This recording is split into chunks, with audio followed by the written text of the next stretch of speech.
Las novelas, los poemas, los relatos, las comedias y los ensayos se convierten en obras por la complicidad creadora de los lectores. Eso dijo Octavio Paz al recibir en 1981 el Premio Cervantes.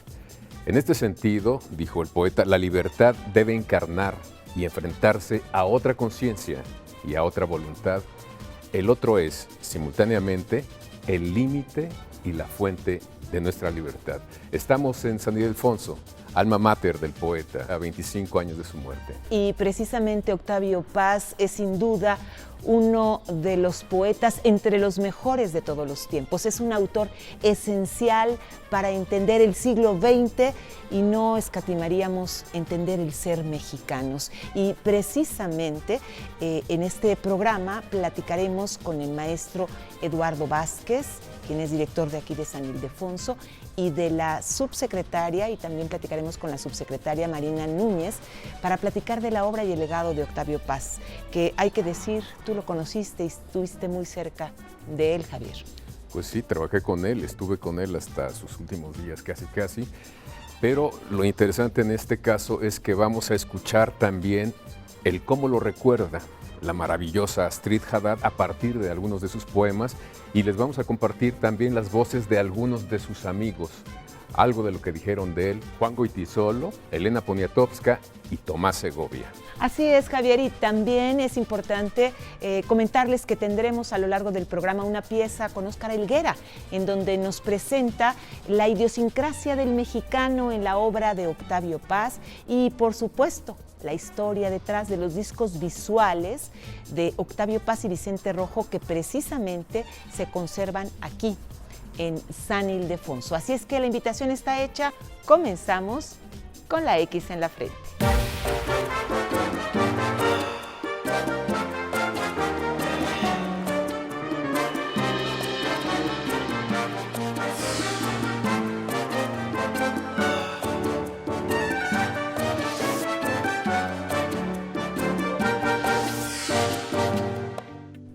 Piedra de Sol fue publicada en 1957.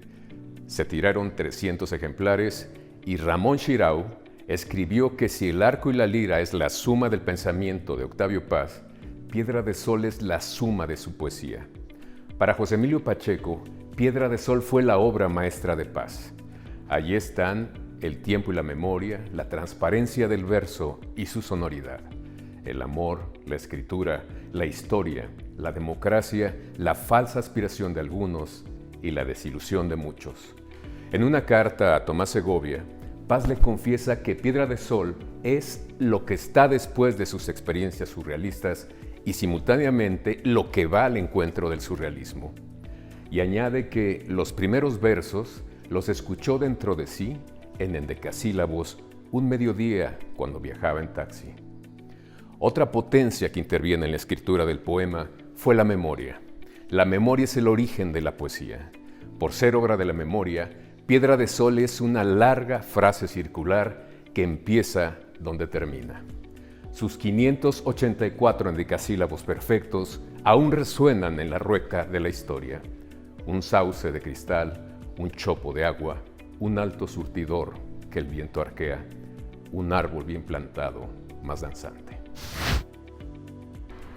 Óyeme como quien oye llover, ni atenta ni distraída, pasos leves, llovizna, agua que es aire, aire que es tiempo. El día no acaba de irse, la noche no llega todavía. Desde muy joven, Octavio Paz se interesó en la poesía, aunque sin dejar de escribir prosa, haciendo ensayos extraordinarios. Heredaría la vocación de su abuelo Irineo, quien fue escritor y periodista liberal, quien luchó contra la intervención francesa y más tarde contra Porfirio Díaz. Su padre, Octavio, también sería representante y secretario del mismísimo Emiliano Zapata.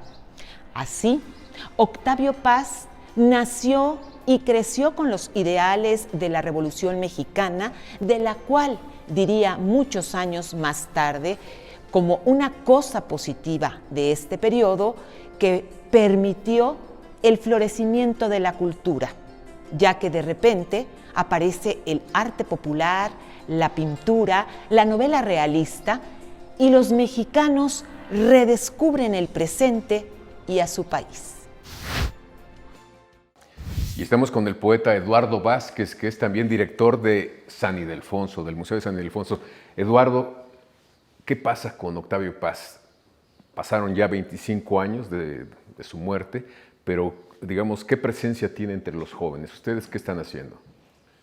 Bueno, tiene un año de haber llegado al Colegio de San Ildefonso sus restos, y eso le convierte, con todos los patrimonios que tiene este colegio, lo convierte también en un epicentro de la poesía latinoamericana y de la poesía mexicana. Bueno, y la escuela fue fundamental para él. Aquí publica su primer revista, Barandal, y es por los barandales de aquí. Así es. Aquí, digamos, él mismo lo dice en su gran poema nocturno de San Ildefonso, es aquí donde aprende o conoce o se acerca, o donde nacen sus grandes pasiones, la literatura, la historia, la política. Es con sus compañeros de entonces, en estos barandales, donde nace el poeta que será Octavio Paz. A su vuelta en el año 70, volviendo después de haber renunciado a la embajada de México en la India, escribe ese poema donde lo dice: el muchacho que iba de San Ildefonso al Zócalo es el mismo hombre que escribe este poema. Entonces, tenerlo aquí nos da una importante responsabilidad, y no hemos querido hacer de esto un espacio, digamos, solo de culto, sino también un espacio de reflexión. Las cenizas de Octavio y Marilló han venido acompañadas de la reactivación de la Cátedra Octavio Paz de la Universidad Nacional Autónoma de México, una cátedra que se echó a andar en el año 98 y con la muerte de Octavio Paz quedó en estado vegetativo hasta ahora que regresa a su vida. Y además regresó de la mano de un extraordinario poeta, David Huerta, que echó a andar esa cátedra. Desgraciadamente, un año nos duró David Huerta como director de la cátedra. Sí. Hoy podemos decir que la echó a andar, que le insufló su propio espíritu, y que la cátedra continuará ahora bajo la dirección de la poeta María Baranda.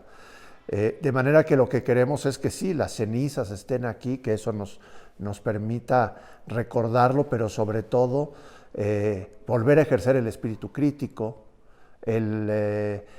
las líneas que se entrecruzan en el Octavio Paz de su obra, México, tu presencia en México, la historia de San Ildefonso como recinto de las letras mexicanas. Las generaciones literarias que han pasado por San Ildefonso son muchísimas. ¿Era el semillero o fue el semillero? Así es. Y Octavio Paz tenía, pues, de compañero, por ejemplo, a Efraín Huerta, ¿no? Que también, de maestro a Carlos Pellicer. Y de maestro a Carlos Pellicer. De manera que a través de Octavio Paz también nos invite a pensar en las generaciones literarias de México y de San Ildefonso, y un tema central, la relación con el arte moderno, ¿no? Claro. Octavio Paz dice que es en San Ildefonso, que es frente a estos muros, viendo los muros, viendo a Orozco, a Leal, a Charlotte, donde él descubre su pasión por las artes plásticas, y eso que después llamó, citando a Góngora, los privilegios de la vista, ¿no? ¿Y qué planes tiene San Ildefonso para mantener viva esta presencia de Octavio?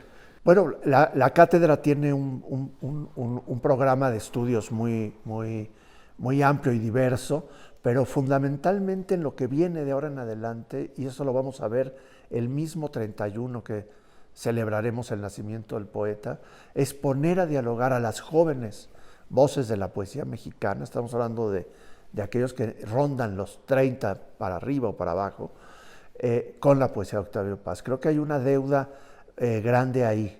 Entonces, volver a conectarlo con los jóvenes, creo que eso es con las jóvenes escritoras, porque hay muchas que tienen una potencia increíble. Creo que hoy hay una prevalencia de mujeres en la joven poesía, y yo creo que además la presencia de María Baranda como directora de la cátedra dará también ese sello. Entonces, pues vamos a celebrar la poesía de Octavio Paz. Ahora pienso, por ejemplo, tenemos una exposición sobre los 100 años del muralismo y frente a la imagen que está aquí en el colegio de Cortés y la Malinche, pusimos sus palabras, ¿no? Porque el autor del Laberinto de la Soledad es el estudiante que recorría estos muros. Y lo dice en el Laberinto de la Soledad, el estudiante que miraba a Malinche y Cortés pintada por Orozco. ¿No? Pues muchísimas gracias, Eduardo. No, un placer. Y seguimos aquí con la X en la frente. El viento indiferente arranca en las paredes anuncios lacerados. A esta hora, los muros rojos de San Ildefonso son negros y respiran. Sol hecho tiempo, tiempo hecho piedra, piedra hecha cuerpo. Este es un fragmento del Nocturno a San Ildefonso, la poesía que dedicara Octavio Paz a su escuela. Vamos a hacer una pausa, pero no se vaya porque al regresar, Astrid Haddad interpreta fragmentos de textos y poemas de Octavio Paz.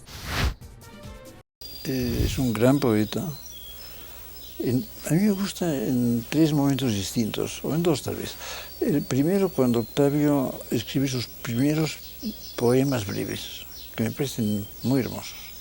Y después ya con los grandes poemas, no sé, Piedra de Sol, Blanco, son grandes poemas ya, son grandes, no me gusta la palabra síntesis, pero grandes conjuntos poéticos. Eso vale muchísimo la pena.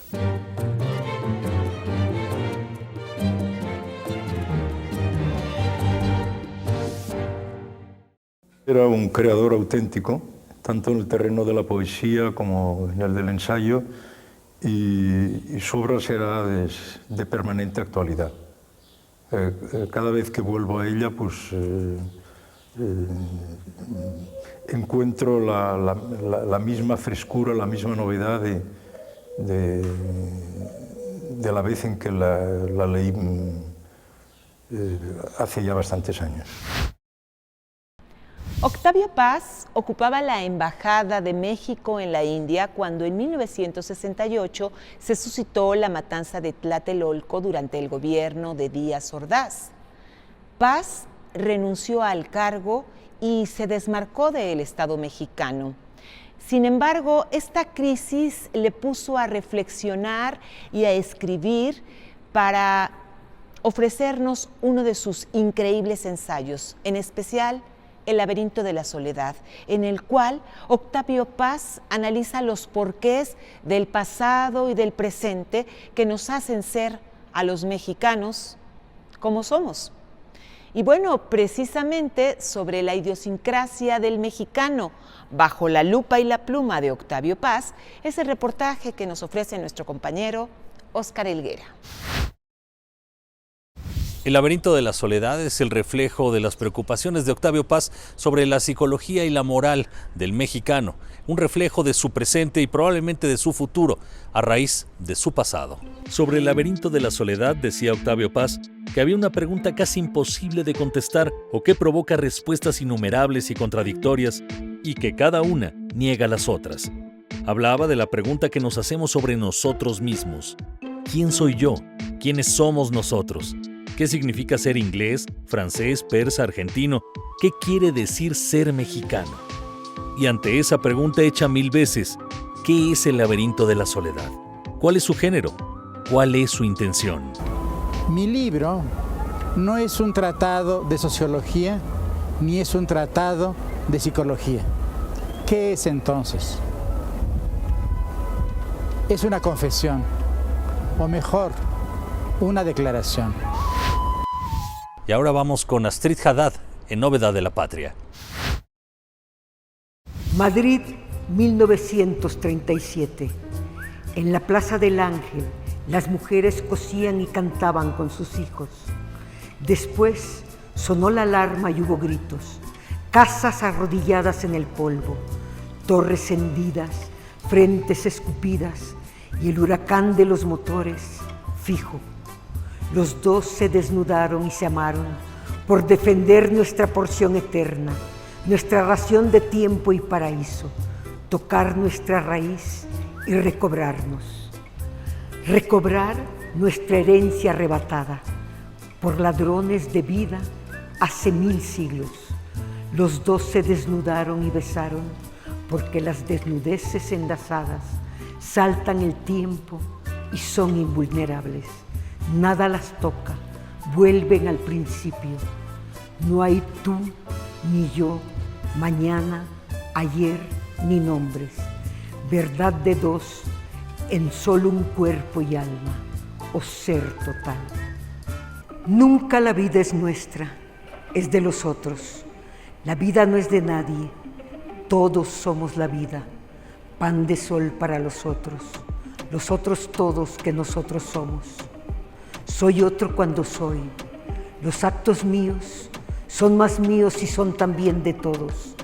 Para que pueda ser, he de ser otro, salir de mí, buscarme entre los otros que no son si yo no existo, los otros que me dan plena existencia. No soy, no hay yo, siempre nosotros. La vida es otra, siempre allá, más lejos, fuera de ti, de mí, siempre horizonte. Vida que nos desvive y enajena, que nos inventa un rostro y lo desgasta. Hambre de ser o muerte, pan de todos. Agradecemos esta estupenda interpretación de la gran artista Astrid Haddad de los fragmentos de estos poemas y textos de Octavio Paz. Vamos a una pausa, pero regresamos.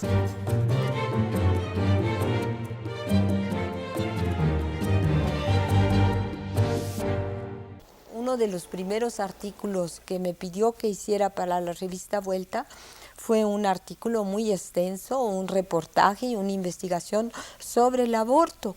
Entonces él estaba no solo quería cantar en las plazas públicas la belleza o la esencia de la mujer, sino que también le preocupaban muchísimo sus problemas muy concretos, como el aborto, como la violación y como el trato que se le da a la mujer en un país esencialmente machista como es el nuestro, ¿no? México.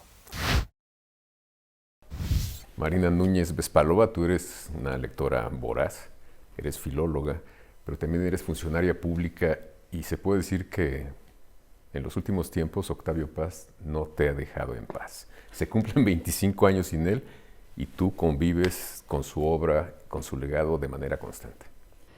Sí, he tenido esa suerte a través de todas las labores que se han tenido que hacer a raíz de la muerte de Marillo.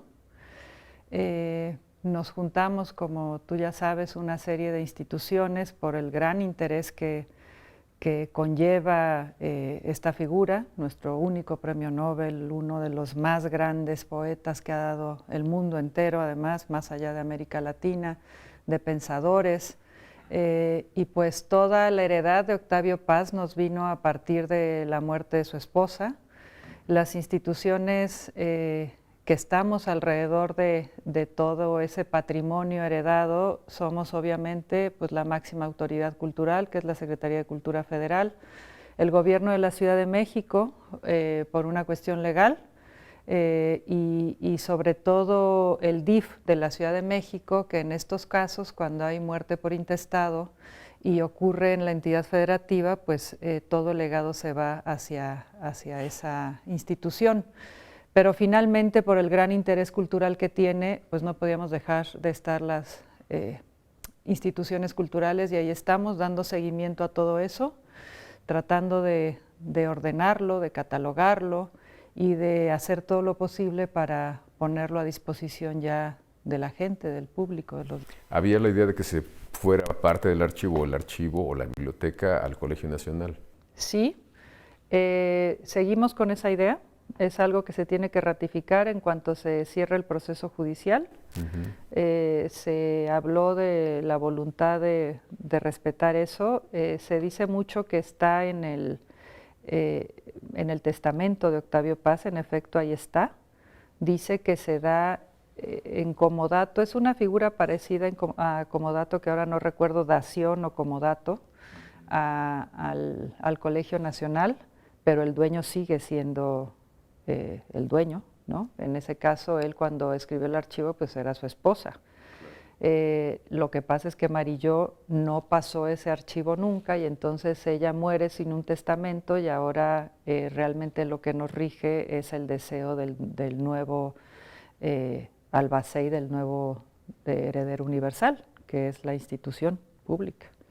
Entonces se habló de eso desde un principio y hasta donde sé se quieren respetar todavía esos términos, pero hay que continuar con un proceso que es el que hay que hacer. Uno no entrega nada, no podemos entregar un archivo que no sabemos de qué está conformado, ¿no? Y que esté en buenas condiciones también, porque si no se va a degradar inmediatamente. Exacto, y asegurar que quien reciba también tenga las condiciones. Eso es bien importante. Etcétera. El colegio no es su vocación, además, tener archivos, ni se necesitaría tener un presupuesto y una estructura extra, ¿no? Así es. Han salido varias publicaciones que hablan de archivos Sí. o refieren a los archivos de paz. ¿Qué va a pasar si siguen apareciendo? ¿Forman parte del patrimonio nacional? ¿No forman parte de él? Pues en teoría, bueno, de acuerdo a la declaratoria, todo forma parte de patrimonio y todo puede implicar un inicio de procedimiento judicial. Si no cuenta con el permiso ahora del heredero. Porque además el archivo de Octavio Paz, pues tenían a veces hasta 3 copias de la misma carta o del mismo documento. Así es. Entonces así yo es. puedo entregar 2 y quedarme con una. Y puedo publicar alguna cosa, ¿no? Pues pero eso mira, es parte del... Lo que pasa es que no soy abogada, no conozco bien los términos, habría que verlo. La declaratoria dice que todo aquello que pueda considerarse, comprobarse que pertenece a Octavio Paz, forma parte de lo que el Estado protege y se convierte en patrimonio nacional. Allí habría que ver qué documentos, qué obras tiene otro y la comprobación que tiene de que se lo entregó el propio Paz, porque pues no vamos a andar recogiendo regalos, ¿verdad? Entonces, eso es otra cosa. Casi nunca se tiene esa comprobación. Pero tampoco casi nunca se regalan cartas. No, lo que habría que hacer en esos casos, digo, es lo más recomendable porque además lo hemos hecho en muchos otros casos, es acudir con los dueños y decirles que se tiene eso y que se solicita un permiso para hacer con esas cartas algo. Entonces, ¿ya están preparando o pensando para los 110 años cosas?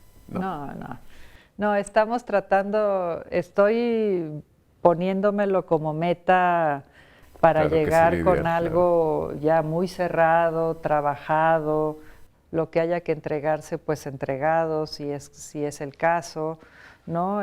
Con un fideicomiso ya funcionando cabalmente, ¿no?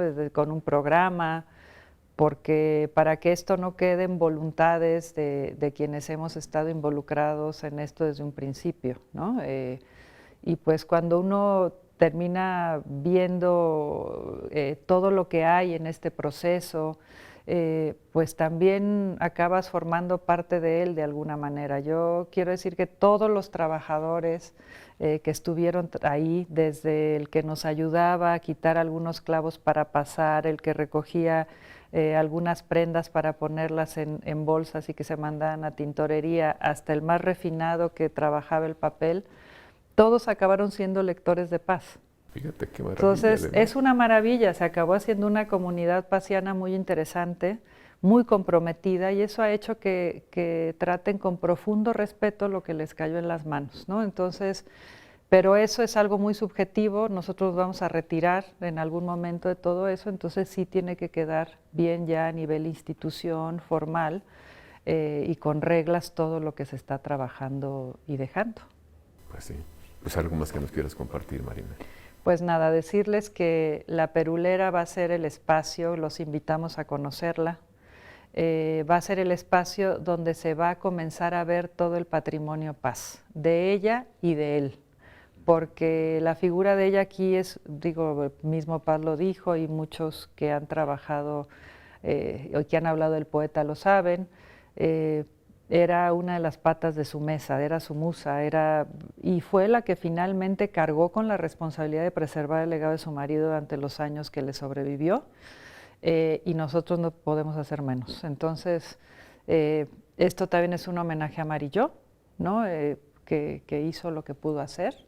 Y la Perulera es un espacio donde tratamos de reflejar de alguna manera el espíritu de ambos y pues ahí está, dispuesto para el pueblo de México, para quien no pertenezca tampoco a México. Ahí está el legado de nuestro poeta más grande, quizá, el más internacional. El poeta, y con esto que dices me recordé una cosa que me encontré alguna vez cerca de Navidad, un 23 de diciembre en Casa de Paz, y estaba rodeado de niños, y eran los hijos de muchos trabajadores de ellos, y Marilló me dijo, ahora somos Santa Claus. Le gustaba mucho el trato con los niños, y qué bueno que este espacio vaya a tener un espacio para él. Pues va a abrir con niños, qué bonita anécdota, no la conocía, muchas gracias. Pues gracias a ti, Ma. Y seguimos aquí entonces. Gracias. En el año de 1968, los talentos de Octavio Paz y Vicente Rojo se unieron para crear un proyecto muy peculiar. Se trata de los discos visuales. Era la década de los 60 cuando Octavio Paz buscó a Vicente Rojo y le propuso entregar lo mejor de ambos para crear una obra completamente diferente. Con este libro objeto aparece un aspecto nuevo en la obra del poeta, el deseo de involucrar directamente al lector en el proceso de creación, a través del movimiento, lo que origina el poema. Simplemente es poesía en movimiento. Octavio Paz había trabajado anteriormente con los topoemas, que son estructuras poéticas en las que se entrelazan palabras. Es un objeto completamente lúdico. Para leerlo, se tiene que hacer girar el disco superior de manera que aparezca fragmento por fragmento el texto impreso en el disco inferior. Y lo que hacen con los discos visuales justo es crear 3 discos, no, aquí, discúlpame, son 4 discos, ¿no? En los cuales quien lee la poesía tiene que ir girando digamos que las 2 capas de los discos y va descubriendo cómo frases se entrelazan. Esta fue la primera colaboración que hicieron juntos, porque el trabajo entre ambos fue hasta el fallecimiento de Octavio Paz. Yo creo que esa relación de amistad concluye aquí, justo en el memorial de Octavio Paz, con el desarrollo del elemento escultórico y la urna donde están las cenizas de Octavio. Esta fuente, que se encuentra en uno de los patios del antiguo colegio de San Ildefonso, fue creada por Vicente Rojo como homenaje a la gran amistad que tuvo con Octavio Paz. Llegamos al final del programa después de aproximarnos, y solamente aproximarnos un poco, a este gran ensayista, a este intelectual, a este gran poeta que tenía, como decía Alfonso Reyes, la X en la frente, la X de lo mexicano, Gretel. Sin duda alguna, un hombre que siempre se sintió de ser orgulloso de nuestro país, y sobre todo, creo que a 25 años de su partida, analizamos cómo hace falta ese pensamiento y esa voz tan genuina de quien conocía a su país y además se daba el lujo de analizarlo a través de su obra poética y ensayística. De esta manera llegamos al final de Con la X en la Frente. Agradecemos al Colegio del San Ildefonso y a todas las autoridades que nos permitieron la realización de este programa, y les esperamos, ustedes lo saben y lo saben muy muy bien, la próxima semana aquí, Con la X en la Frente.